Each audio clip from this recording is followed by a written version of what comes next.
Hi everyone, this is Nana from Agneo Academy. So this is yet another session after a long time. I know, please don't ask me. I've been getting messages from a lot of my friends and my acquaintances as to where is your video, Nana. So here it is, and I'm glad you have been waiting for this next video. So previously, I've been discussing with a few of my friends. They wanted me to be a medium. They wanted NU to be a medium about the topics where their experiences could be shared as a part of the awareness. So that is why I've come in front of you, not just to share my experiences, but of the people around you also. And today's topic is the art of teaching. When I say teaching, I know pretty much everyone would take at least a few seconds to remember that very first teacher who influenced you, isn't it? When I was speaking to my own husband, he himself was thinking about the teacher in his first or second standard who influenced him a lot. But I've usually seen this happening, this name of the teachers or the faculty who has influenced you probably would be the names of those who were in the school times, isn't it? Very rarely we come up with names who have influenced you in the college time. I don't know why there is this barrier that is suddenly coming between the student and the teaching community as they grow up. But for me, it is different. I've been having a lot of fabulous faculties from my school time, starting from Ms. Elizabeth in my school, St. Mary's Anglo-Indian Girls High School, where I completed my 10th. Going on to Talkage Public School, we had fabulous faculties like Molly ma'am. She was like a mother to us. And we had Bijus, Vijay sir, numerous. Even I would say I was fortunate even when I came to my engineering and post-graduation. Girish sir, I would say that is the very first name that would pop up in my mind. Or Sunita ma'am. I was not too much attached with many faculties maybe, but the influence, certain faculties that inject into you, that stays for a long time. Because once, why I said Sunita ma'am is because when I had a seminar, when I delivered a seminar, she was the first one who told me why not go into teaching, because I see a good future for you in teaching. So that means a lot to a student. That means an acceptance to the student. So students are a very vulnerable, tangible set for the teachers. It is just that the teachers should open up to the realm of having that touch to the student community.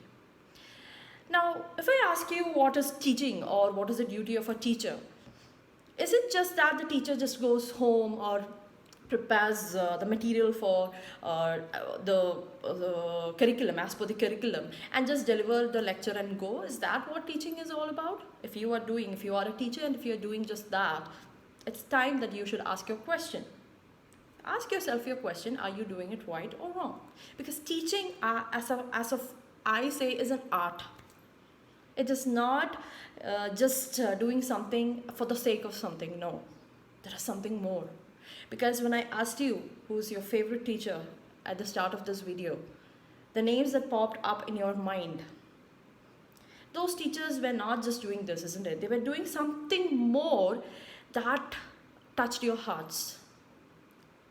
So teaching is a big responsibility and accountability towards a society apart from the academics.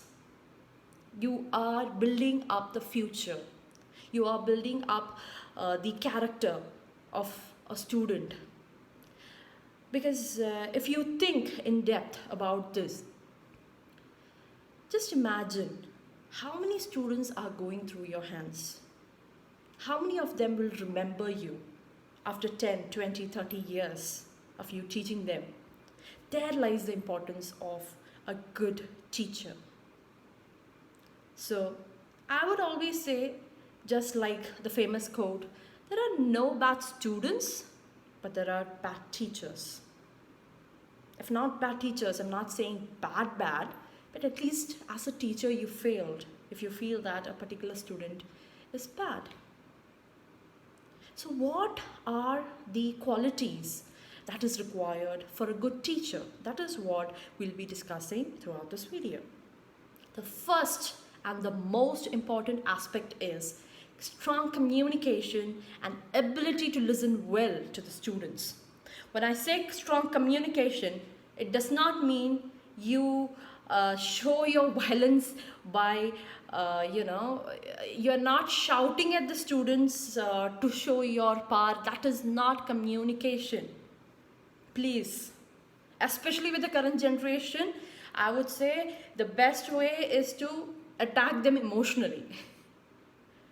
So I've been there. I've started my career as an assistant professor for 4 years with the Department of Electronics and Communication, and it is the influence I had from a lot of these teaching faculties which helped me take up that career, I would say, because it is all the sum of the goods that I've seen.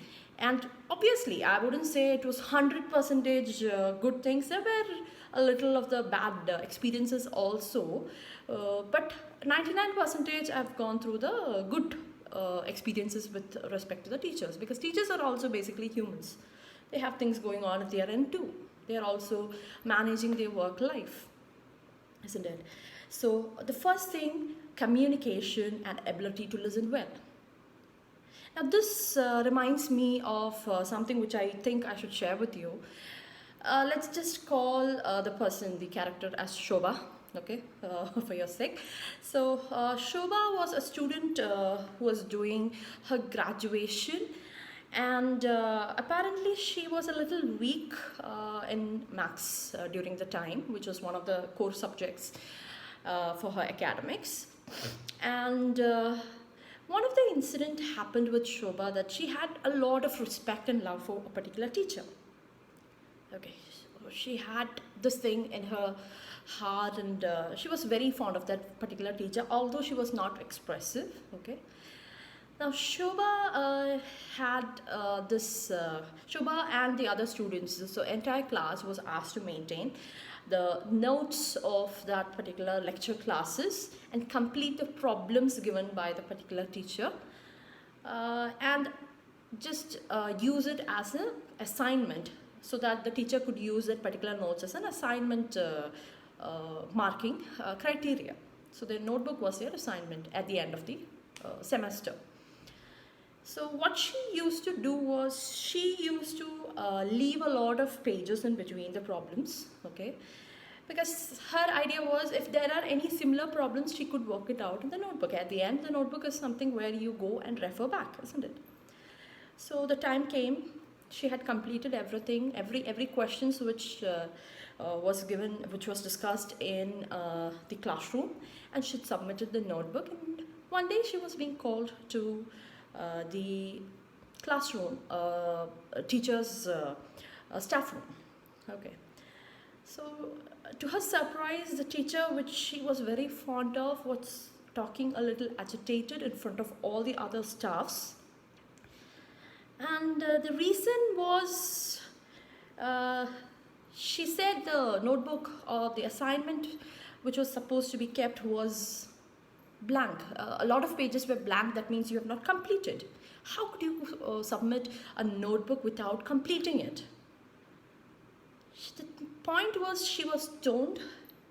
She couldn't respond. There was a lack of confidence for her to speak up. The matters got worse because the teacher thought the student was a little disrespectful, and that is why the student, Shobha in this case, was standing in front of her like a stone. But the truth is Shobha had actually completed it. The teacher, when she just flipped through the notebook, she had seen a lot of blank pages, and she thought that the problems were not completed. If she had taken a few minutes to go through the problems entirely, she would have understood that it was just few blank pages for no reason. But that did not end that way very well. It did not stop there also. For the next 3 years of her academics, Shobha couldn't talk to that teacher. And the teacher also avoided her because maybe she was judgmental about this particular student.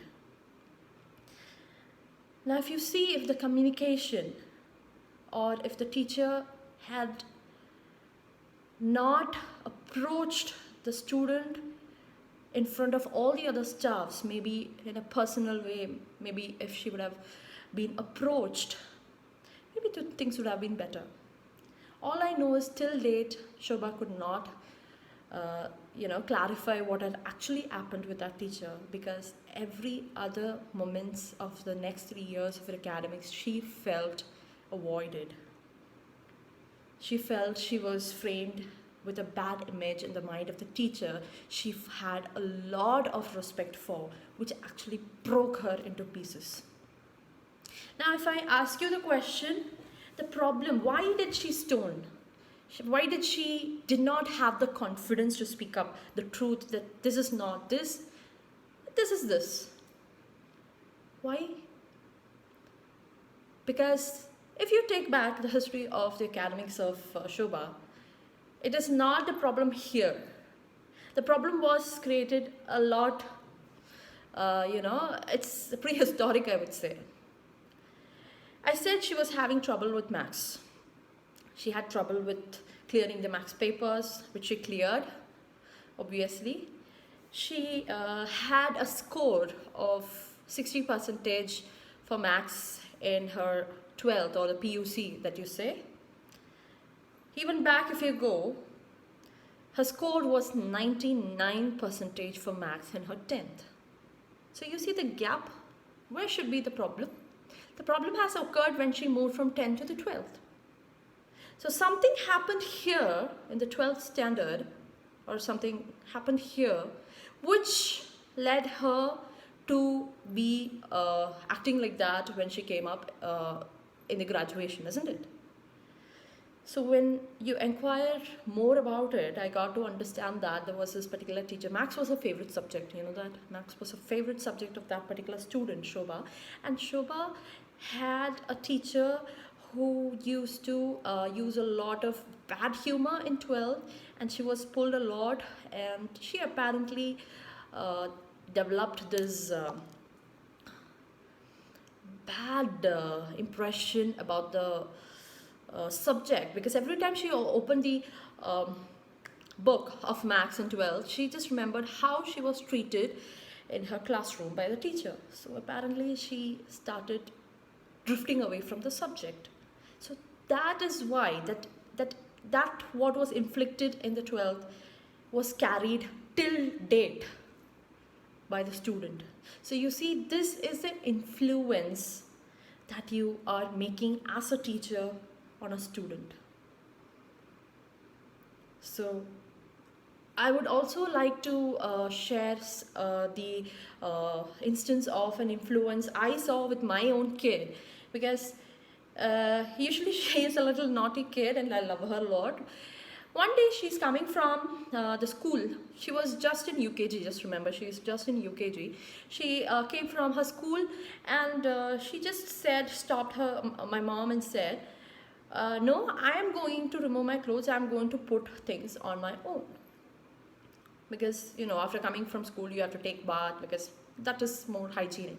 Usually she used to throw her stuffs here and there. But that particular day, we found something different.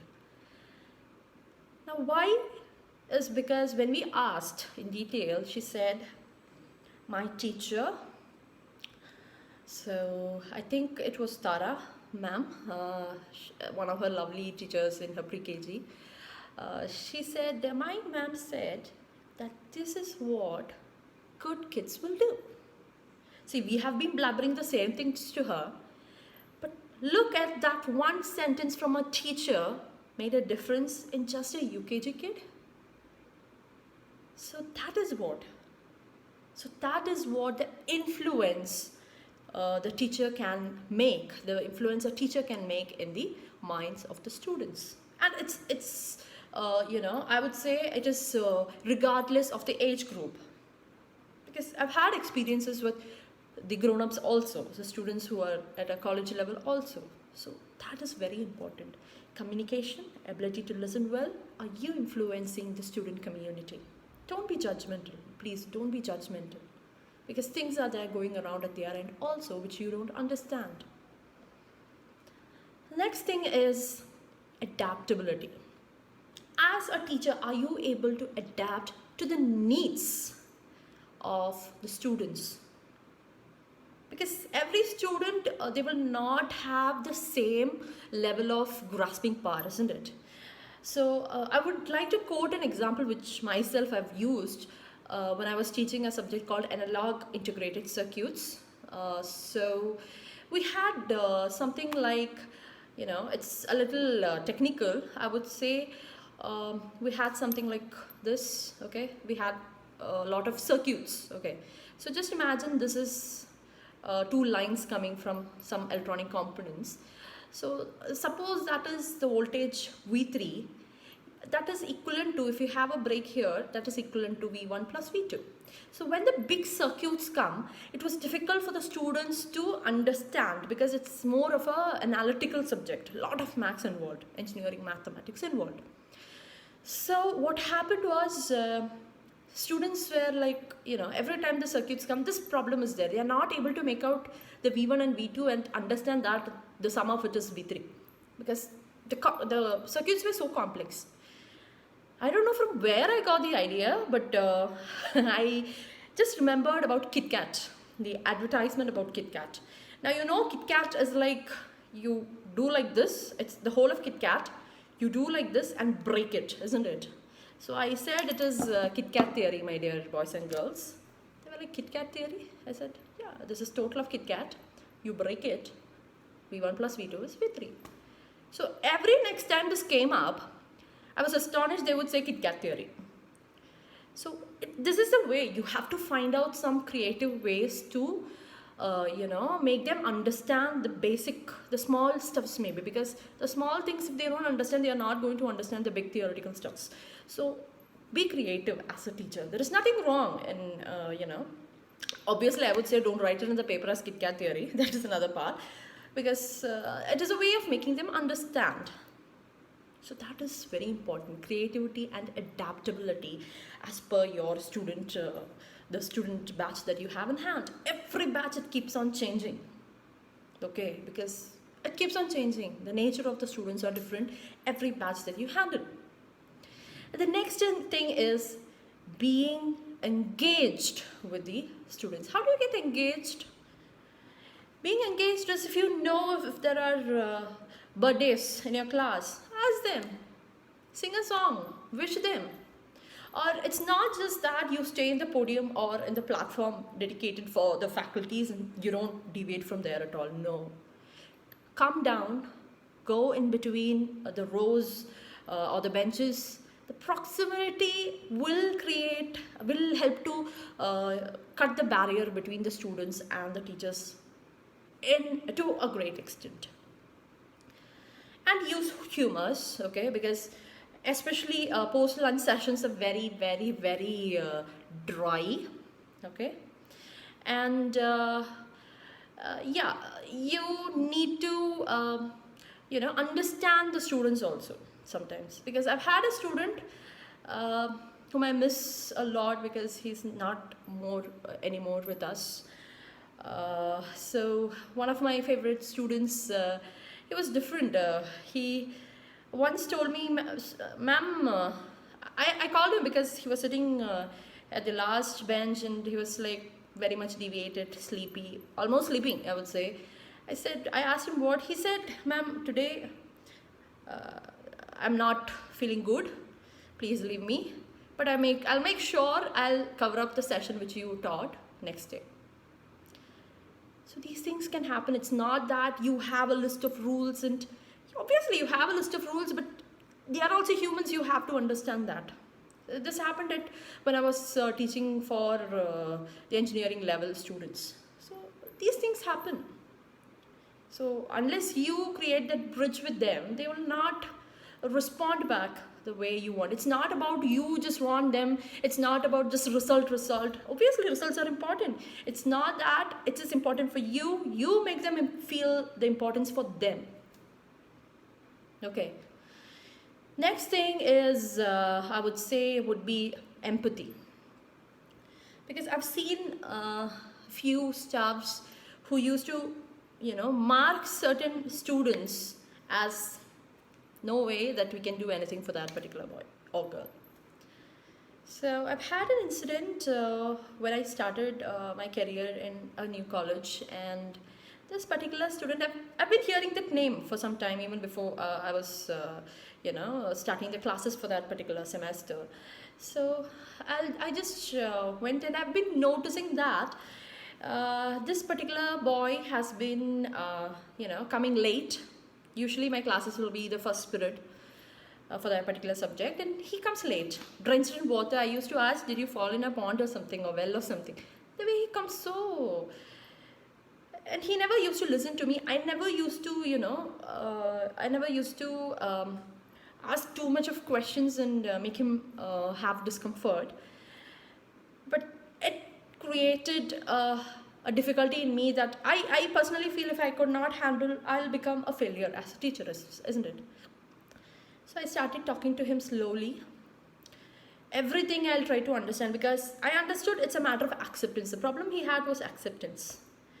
So everyone in a class, they are being judged for how much marks they have and all those things. But it's not about just marks, isn't it? So there was this one instance where I simply created a debate. Okay. So it was a topic, something political, something related to the political. That was the time when AAP was coming in, AAP party. And I just wanted to poke this person. And you know what? To mine and the class's surprise, he was the only person standing for one particular concept and ideology of his against the whole class. And that was the day the class knew that this guy has something in him. He was sent, I pushed him to go for the extempo competition. So it was a matter of acceptance for him, and he started talking to me, opening up. And I got to know that he wanted to be into a different field. He was apparently interested in something related to film shooting. He was interested in direction and story script writing or something like that. So I know it's a big challenge to get your parents accepted for that, and apparently nobody knew that, because when we go for the industrial visits and the tours, he used to take the cameras, and the way he was clicking, it was perfect, awesome. So I started noticing that he's not just a person who says he wants to be into it. He has it within him. So one day I said, okay, fine. The problem was he was not able to convince. And I told him, the deal is you try to pass out, clear all your papers, and then you make a deal with your parents. If you pass out, the parents said yes. If you pass out, that you can go for a relevant course related to that, to the film direction. And he started studying my subject, and I don't know about the other subjects, but my subject, he passed for engineering. And so was the other subjects. At least he tried to cover it up. He was a brilliant student. That was the fact. He was a brilliant student. But he was forced into a particular domain as what I understood. So I think I was able to create a change when all the other faculties couldn't. I think at least I tried to make a change. And now I think he is into this film and short film things, and I'm very happy at times when he tries to convey his updates at his end. So empathy is really important for a teacher. Next is, a teacher should be an open learner, I would say. A continuous learner and open learner. Now, why an open learner is, sometimes you will have exceptional students.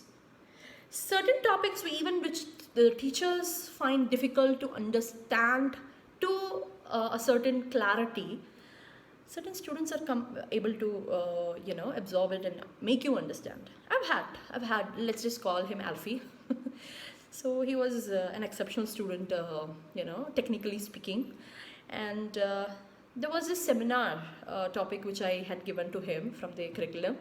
And even when I was going through, it was something related to the, we had a subject in biomedical engineering related to one subject, and it was something related to the medical instruments. And he just beautifully explained it on the board that I should say, as a teacher, even I discussed with him further to know more from him. So never let your ego come in front of you when it is a path for learning. Sometimes students are exceptional, accept it. Okay, and the next thing is accepting feedback. Yes, very important. You think you're doing the best, there might be a communication gap. Maybe there is something which the students want in a different way, and you're not able to deliver it. That is why we have feedbacks in many of the colleges and schools about the teachers, isn't it, from the students. Now you should be ready to accept the feedback. It's not a tool to retaliate to any of the student community. Please remember. Because we have had this instance where one of the faculty was given a really bad feedback, or maybe yes, we should agree that teaching was not fulfilled to the proper extent. But rather than accepting the feedback or communicate with us to understand more, what happened was we saw the face again in a particular lab exam of a college. And I was the first batch of that particular lab exam, and we had a very bad experience that time. I would like to share with you all in this video, because I believe nobody should do that. Because it was like we take a lot of the experiment and identify the experiment from the question. Actually, I identified it, okay? And I was told it was wrong. It was wrong. It was wrong. And I was like, what is this? Then I started drawing all the other circuits which we have done in the practical lab. And it was the last half an hour of the 3-hour practical lab exam, university lab exam. And towards the last half an hour, when Viva was called, I was asked why you have not, understood the circuit. I said, sir, from what I know, it is the first ones, but you have not accepted it. You know what is the answer I was told? The faculty told me, when I said this is the wrong answer, why didn't you say, no, this is the right answer and you as a teacher is wrong? So is that even a genuine answer? Because this is just the start. It went really bad for all the others, where even the HOD had to, come in. And we didn't find that faculty next year. But the fact is, it was retaliation of the feedback that we had given about that particular faculty. So this should not happen with any students from the faculty. It's so mean. Accept what the others feel and try to work out if there are negatives, because we are all humans. The next thing is, as a good teacher, you should be flexible and dedicated. Now, when I say about dedication or flexibility, the person who came into my mind was GP sir, we call George Philip sir. I just still remember how awesome he was. He was a very good, professor who was dealing with physics. And one of my friends said in one of his classes, so we used to go for tuitions because apparently everyone was going, so I also wanted to see what is happening. So one of my friends said, she was my neighbor, she said, you know what, Nena, he doesn't, many students are, cheating him, they are not paying him the fees. And he does not ask that also. So that is what he was doing it. That was the perfect example I've seen as a self-service from a teacher, I would say. He never, if you give anything, he will accept. He was totally dedicated the hour he was spending with the students. And that's not just it. He used, even if it was a tuition class, he used to try to connect with the students. Such an awesome teacher he was. And so that is what teaching is about. So it's not just sitting back and lecturing, and it's a mark that you leave for eternity as a teacher. So I know there is a lack of awareness for many of the teachers, and faculty development programs, including all these topics, would help you a lot to come out. So I hope we'll continue to have a pool of fabulous teaching fraternity in the future also. Thank you, and see you with the next video. Bye bye.